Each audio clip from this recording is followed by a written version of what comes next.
일반적으로 우리는 초대교회에 대한 환상을 좀 가지면서 살아가는 것 같습니다.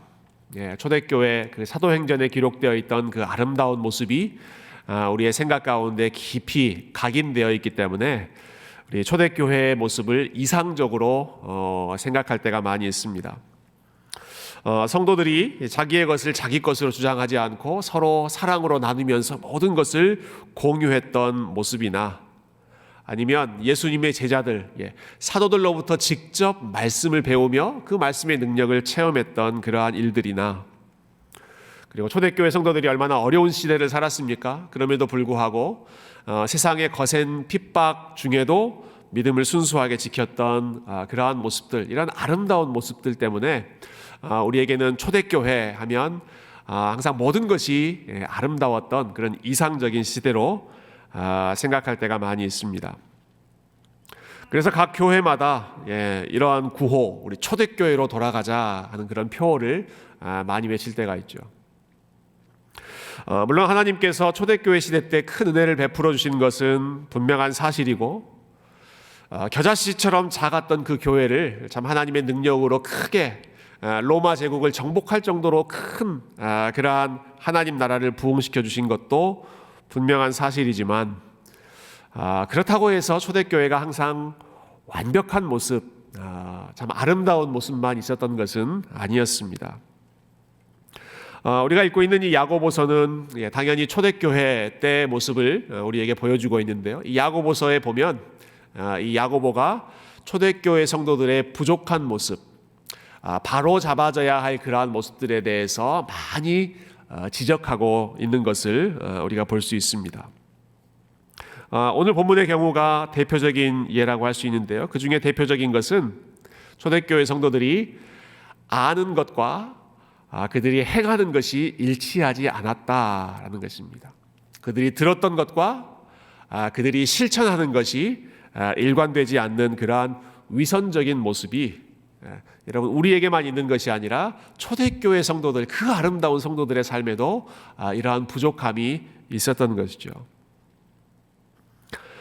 지난주에 우리가 함께 나눴던 말씀은 듣기는 속히 하라라고 하는 명령이었습니다. 듣기는 속히 하라, 무엇보다도 우리가 하나님 말씀을 듣는 일에 속히 해야 한다 하는 말씀 함께 나누었습니다. 그렇지만 하나님 말씀에 관심을 갖는 것, 혹은 하나님 말씀을 열심히 듣는 것, 하나님 말씀을 가까이 하는 것만으로는 충분치 않았던 모양입니다. 그래서 오늘 야고보가 22절부터 24절까지 초대교회 성도들이 가지고 있었던 연약한 모습을 이렇게 지적하고 있는데요. 우리 한 번 더 22절부터 24절 말씀을 같이 읽어보겠습니다. 시작. 너희는 말씀을 듣고 행하는 자가 되고 듣기만 하여 자신을 속이는 자가 되지 말라. 누구든지 말씀을 듣고 행하지 아니하면 그는 거울로 자기의 생긴 얼굴을 보는 사람과 같아서 제 자신을 보고 가서 그 모습이 어떠했는지를 곧 잊어버리거니와. 여기 보면 야고보가 하나님 말씀을 거울에 비유하죠. 하나님 말씀은 거울과 같다 이렇게 비유합니다. 오늘 교회 나오시기 전에 집을 나서실 때 여러분 다 거울을 한 번씩 보고 나오셨을 거라고 믿습니다. 여러분, 거울이 필요한, 거울이 있어야 하는 용도는 무엇입니까? 거울은 무엇을 위해서 필요합니까? 거울은 나 자신의 모습을 보기 위해서 필요합니다. 여러분, 혹시 거울을 들고 다니면서 지나가는 사람들 얼굴을 하나씩 다 비춰주면서 당신 얼굴에 뭐 묻었습니다 이렇게 알려주는 그러한 목적으로 거울을 들고 다니시는 분은 아마 한 분도 계시지 않을 거라고 생각합니다. 거울의 용도는 무엇입니까? 나 자신의 모습을 보는 것입니다. 나 자신에게 뭔가 부족한 것이 있는지, 뭐가 묻어있는 것이 없는지를 보고 그것을 고치기 위해서 거울이 필요하죠. 그럼 하나님 말씀도 마찬가지입니다. 하나님 말씀을 우리가 보고 하나님 말씀을 듣고 하나님 말씀을 읽는 이유는 우리 자신의 모습을 보기 위해서이지, 그 말씀의 거울을 다른 사람들에게 비춰주면서 당신에게 이러한 문제가 있습니다 하는 것을 보여주기 위함이 결코 아닐 것입니다. 그렇지만 거울을 보면서 자신의 모습을 발견한 이후에 나에게 부족한 모습을 잊어버리거나 아니면 거울로 자꾸 다른 사람들의 부족한 모습만 찾아내려고 한다거나, 혹은 이런 경우도 있을까요? 내가 가지고 있는 거울은 이렇게 좋다, 나는 이렇게 거울을 열심히 들여다보면서 산다 하는 그러한 마음으로, 교만한 마음으로 살아가는 사람이 있다면 그것은 거울을 제대로 사용하지 못하는 것입니다. 거울은 내 모습을 보고 내 삶을 바로잡기 위해서 하나님께서 주신 말씀의 거울은 우리에게 그러한 목적을 위해서 주신 것이죠. 근데 야고보가 이렇게 지적합니다. 말씀을 듣기만 하고 행하지 않는 삶. 듣는 것은 속히 하지만 그 듣는 것을 삶으로 실천하지 않는 삶은 마치 거울을 보고 자기의 부족한 모습을 느꼈지만 그것을 바로잡지 않고 금방 잊어버리고 또 아무렇지도 않게 밖으로 나가는 그러한 모습, 그러한 지혜 없는 모습과 같다. 이러한 어리석은 모습에 우리가 빠지지 말자. 이것이 오늘 말씀에서 야고보가 거울이라고 하는 비유를 들면서 초대교회 성도들에게 알려주고자 했던 행함의 중요성, 실천의 중요성이었습니다. 이 말씀을 묵상하면서 저의 과거의 모습이 좀 생각이 났습니다. 오늘 저의 모습을 좀 개인적인 이야기를 여러분들께 같이 나누는 것을 좀 양해하시면서 여러분 들어주시면 좋겠습니다. 저는 어렸을 때부터 말씀에 대한 관심을 좀 많이 가지면서 자랐습니다. 제가 믿음이 좋아서가 아니라 제가 성장한 환경이 그렇게 할 수밖에 없는 그런 환경이었습니다. 이 중에도 우리 목회자의 자녀로 성장하신 분들이 많이 계신데요. 부모님이 목회를 하셨기 때문에 교회에서 살았고 어렸을 때부터 말씀을 배웠고 주일학교 예배, 주일 오전 어른들 예배, 그리고 주일 오후 저녁 예배 꼬박꼬박 제가 좋아서가 아니라 의무적으로 참여할 수밖에 없는 그러한 삶을 살았습니다. 늘상 설교를 듣고 늘상 말씀을 들으면서 자랐습니다. 지금은 그런 거 많이 안 하는 것 같은데요. 제가 어렸을 때는 성경고사라고 하는 이벤트가 있었습니다. 성경고사, 학생들이 얼마나 성경을 많이 알고 있는지 테스트하는 그러한 시험이었는데 저도 나름 열심히 공부해서 전국 성경고사대회에도 참여하고 또 거기서 상도 받고 나름 성경에 대한 조예가 깊은 그런 학생으로 자랐습니다. 그래서 저는 제가 굉장히 믿음이 좋은 사람이라고 생각을 했는데요. 저의 착각이 깨지기 시작했던 시간은 제가 대학교에 들어가서였습니다. 대학교에 들어갔을 때에도 저는 말씀을 더 깊이 더 잘 배우고 싶은 마음에 성경을 열심히 가르친다는 선교단체에 문을 두드리고 입학하자마자 그 선교단체에 가입을 했습니다. 여기까지만 보면 아주 기특한 일을 한 것 같은데요.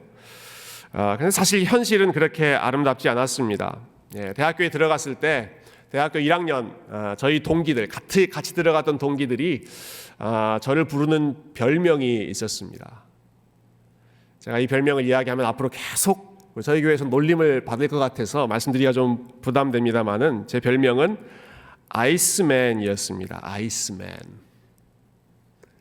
아이스맨, 얼음맨. 어떤 친구는 얼음 왕자라고 미화해서 부르기도 했는데요.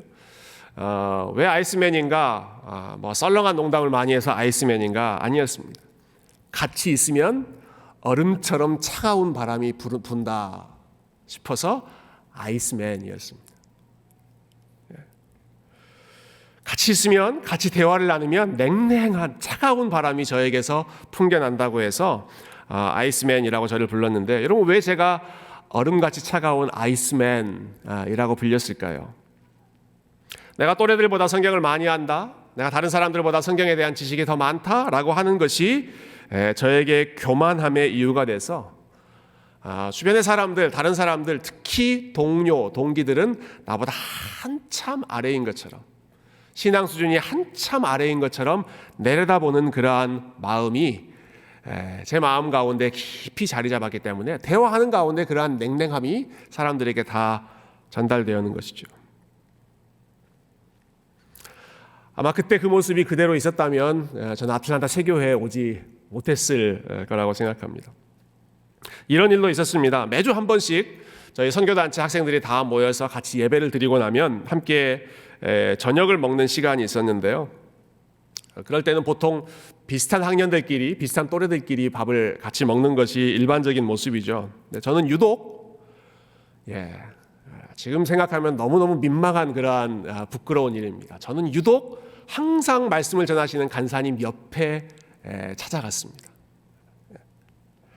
간사님 옆에 앉아서 그날 간사님이 하신 설교에 대해서 이런저런 대화를 나누면서 이런 말씀이 참 좋았습니다. 이런 거에 대해서는 어떻게 생각하세요? 하면서 감히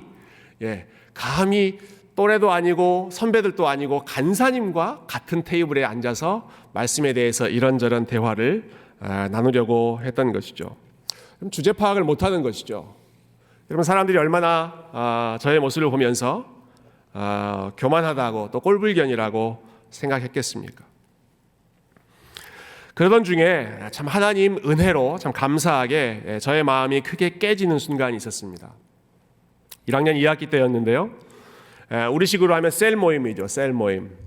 성역 공부하는 그런 소그룹 모임이 있었는데 하필 그 학기에 저의 셀 리더가 되었던 분이 3학년 선배 형님이셨는데 그분은 대학교에 들어와서 처음 예수님을 믿기 시작한 분이셨습니다. 대학에 들어와서 처음 예수님을 믿는, 이제 갓 예수님을 믿기 시작한 아주 따끈따끈한 분. 여러분, 그러니 성경에 대해서 얼마나 알겠습니까? 성경에 대한 지식도 부족하고 신학적인 지식도 많지 않았습니다. 그 선배님이 저의 셀 리더가 되었다, 한 학기 동안 나의 영적인 부분을 책임지는 그러한 영적인 리더가 되었다라는 소식을 들었을 때 저는 크게 실망했습니다. 이번 학기는 망했다 생각했습니다. 내가 이번 학기에 배울 수 있는 것은 별로 없구나라고 실망했습니다. 그렇지만 그때 그 학기에 저의 멘토, 저의 그 셀 모임 리더가 되었던 그 선배 형님은 제가 지금까지도 가장 기억에 남는, 나에게 가장 고마운 영적인 리더. TV는 사랑에 싣고 그 프로그램을 한다면 제가 꼭 다시 한번 만나고 싶은, 이름도 아직까지 기억합니다. 장윤식, 우리 윤식이 형 꼭 만나고 싶은데요. 왜 그 형을 그렇게 만나고 싶은가? 성경에 대한 지식은 물론 부족한 분이었습니다. 그렇지만 자기가 잘 모른다는 사실 때문에 늘 배우려고 했고, 무엇보다도 제가 어려운 일이 있을 때마다 항상 제 옆에 있었고, 항상 저의 이야기를 들어주기 위해서 자신의 시간을 희생해 주었고, 방학 때가 되면 항상 수련회를 저희가 한 주씩 두 주씩 갔는데, 수련회 가는 회비가 없는 학생들, 후배들을 위해서는 본인이 직접 아르바이트를 하면서 그 학생들에게 수련회 등록비를 지원해 주고, 무엇보다 저에게 밥을 많이 사주셨던 선배님이었습니다.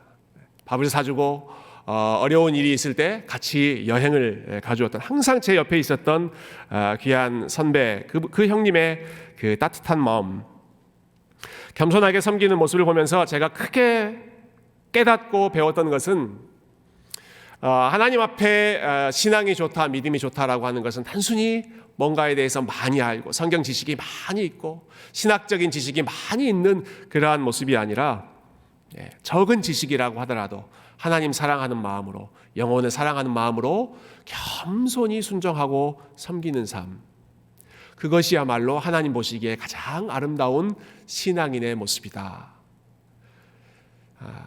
그 사실을 그때 배우고 깨닫게 되면서 하나님 앞에서 저 자신의 마음을 참 크게 낮추는 일에 열심을 냈던 기억이 납니다.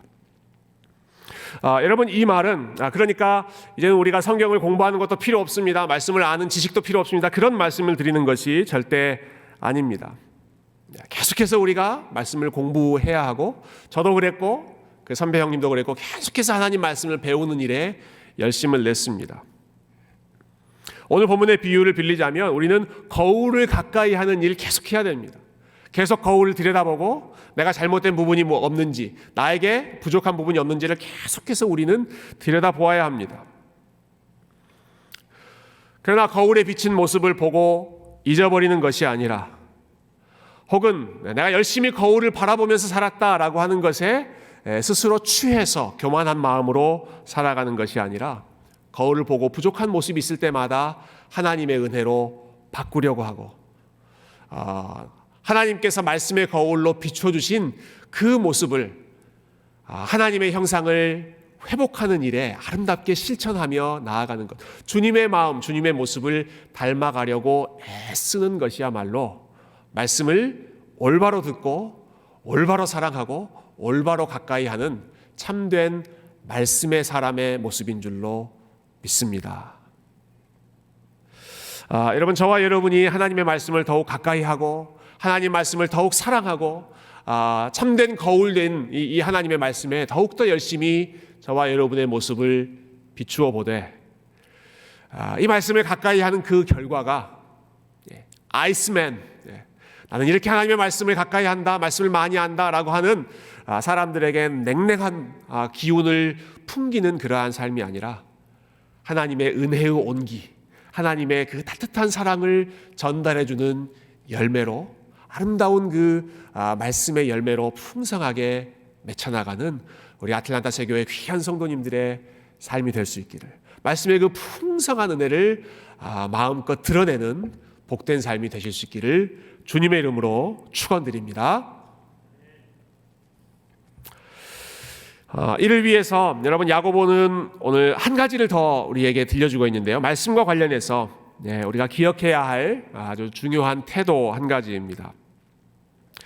자, 앞부분에서는 거울의 비유를 들었죠. 그런데 야고보가 또 다른 한 가지를 들여다보라 이렇게 격려하고 있습니다. 여러분, 25절 말씀을 한번 보실까요? 25절입니다.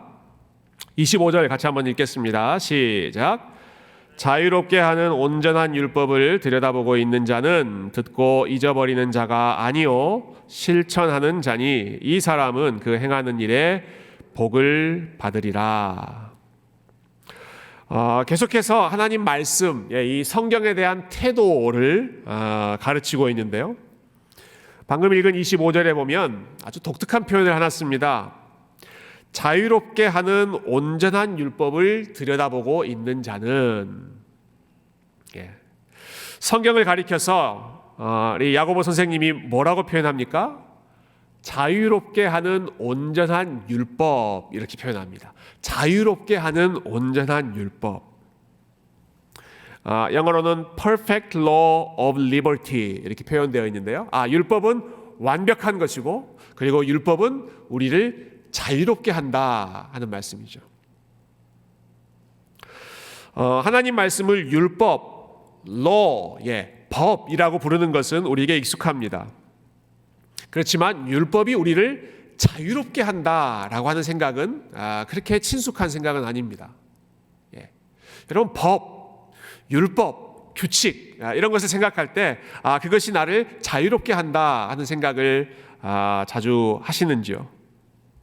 그보다는 반대로 우리는 법하면 우리의 자유를 제한하는 것으로 생각하죠.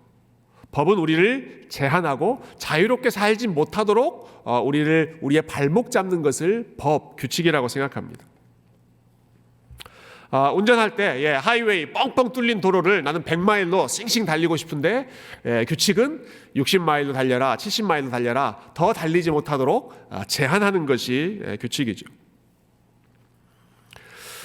우리가 하나님의 말씀도 이와 비슷하게 생각할 때가 많이 있습니다. 여러분, 많은 사람들이 성경을 일종의 규칙 모음집으로 생각합니다.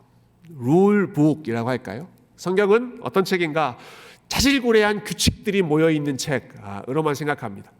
이거를 해라, 이거는 하지 말아라, 이거는 하라, 이거는 하지 말아라, do or do not this, 계속해서 해야 될 것과 하지 말아야 될 것, 그 자질구레한 리스트를 계속해서 열거해 놓은, 그래서 아주 지루한 규칙 모음집 정도로만 생각하는 경향이 있습니다. 여러분, 그러나 하나님의 말씀은 우리에게 해야 할 의무와 하지 말아야 할 금지사항, 그러한 단순한 규칙을 이거 해라 저거 하지 말아라 계속해서 규칙만 제시하는 것이 아니라, 여러분, 무엇보다도 성경은 우리에게 자유를 주는 책입니다. 하나님의 말씀은 우리에게 진리 안에서 살 수 있는 자유함을 주는 책입니다. 하나님의 말씀은 기본적으로 어떤 책인가? 우리에게 규칙을 전달하는 책이 아니라 하나님이 어떤 분이신가? 하나님이 우리를 어떻게 사랑하시는가? 우리가 하나님 보시기에 어떤 존재인가 하는 것을 창세기부터 요한계시록까지 끊임없이 우리에게 보여주는 책이 성경입니다. 일종의 이야기이죠. 하나님이 우리에게 어떤 계획을 가지고 계시고 우리와 어떻게 동행하며 살아가시는가 하는 것을 여러 가지 시대, 여러 가지 사건들과 사람들을 통해서 계속해서 하나님은 이런 분이시다. 하나님은 이렇게 선한 분이시다. 그 하나님의 사랑을 알기 때문에, 그 하나님의 선하심을 알기 때문에 그분 안에서 자유함을 누릴 수 있는 책이 진리의 말씀, 하나님의 말씀, 성경입니다.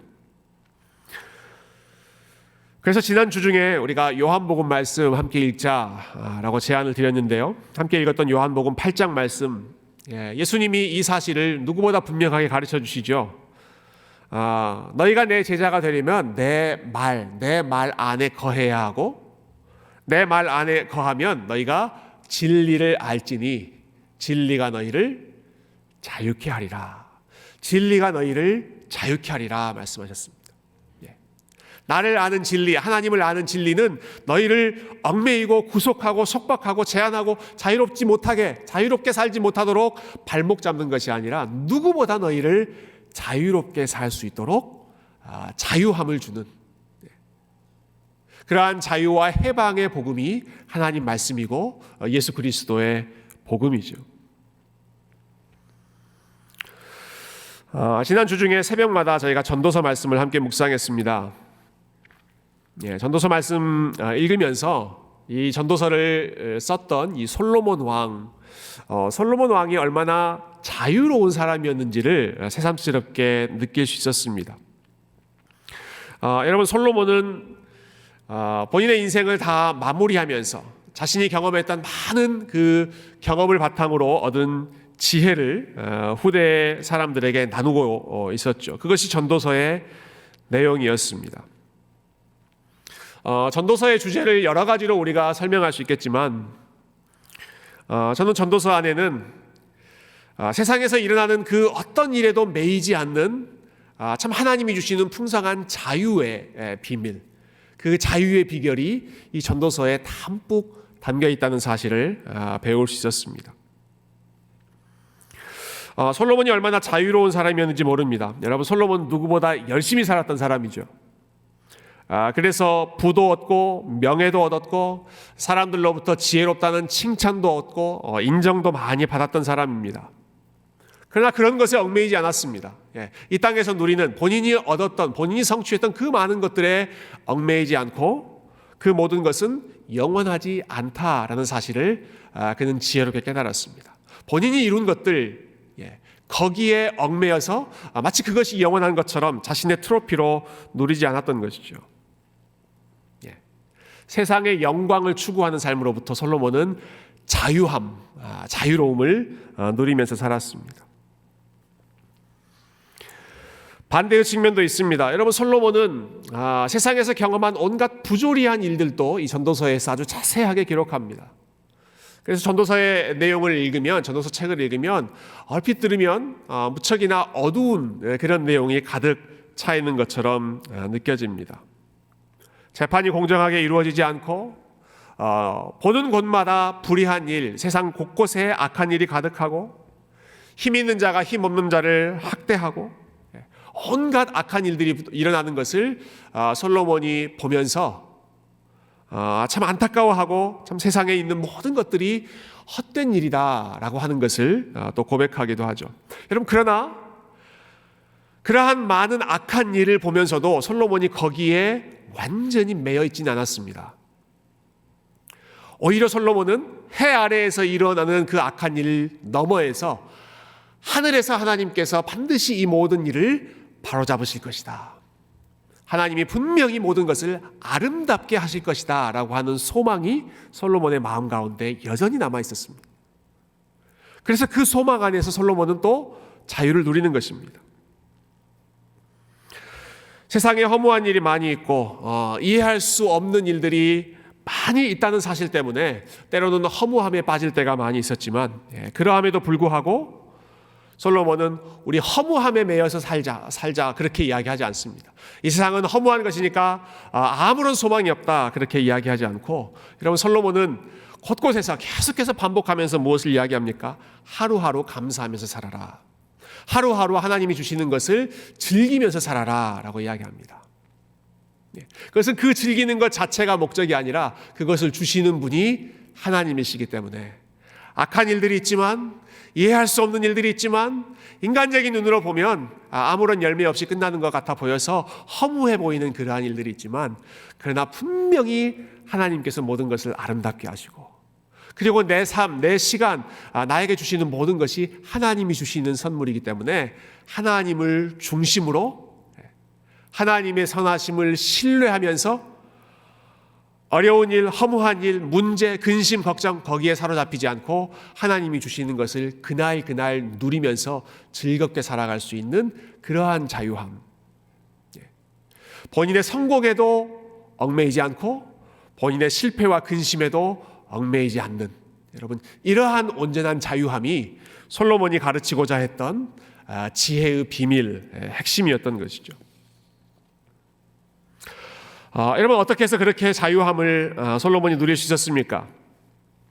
그가 참된 왕이신 하나님의 다스림을 신뢰했기 때문이고, 결국은 하나님께서 모든 것을 아름답게 회복하실 것이다 라고 하는 하나님의 지혜를 굳게 붙잡았기 때문이고, 그리고 우리의 인생을 향한 하나님의 계획과 하나님의 사랑을 그가 의심하지 않고 바라보았기 때문에, 결국은 하나님을 경외하는 것, 하나님의 사랑을 붙잡는 것, 하나님의 지혜를 신뢰하는 것이야말로 우리의 삶에서 가장 아름다운 모습, 가장 자유롭고 가장 지혜로운 믿음의 삶이라고 하는 것을 솔로몬이 누구보다 깊이 깨달았던 것이죠.